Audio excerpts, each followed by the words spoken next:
Добър ден и добре дошли при мен!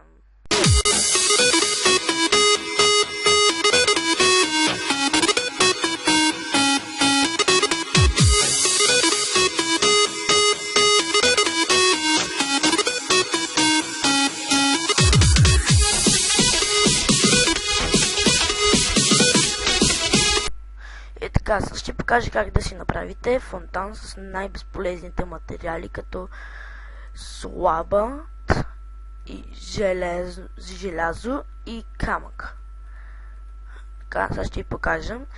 Това е първия вид, който е най-малък и се прави по следният бебешки начин. Просто аз се удивих колко бързо го направих първо така. Не, всъщност няма да го правя, само ще ви показвам модели. Вие ако искате си правете. Ако искате си правете фонтанчета, но сега няма да имам време да правя абсолютно всичко. Тук дупките, така.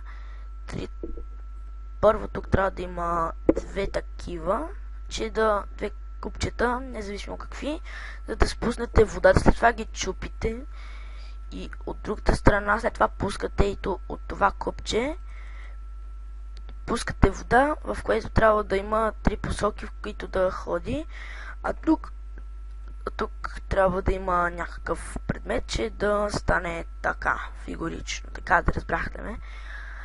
Така, втория вариант е ето това чудо, което нарекох за спаун. Това мислих да е за спаун, но това е за спаун. Отстрани трябва задължително да има дърво, защото като погледнеш от тук, за да добива цвят на лапис, както виждате, добавя цвят на лапис, а никой не може да види дървото без водата. Затова е хубаво. Може да се ползва и лапис, но трудно се намира лаписа. Чакайте.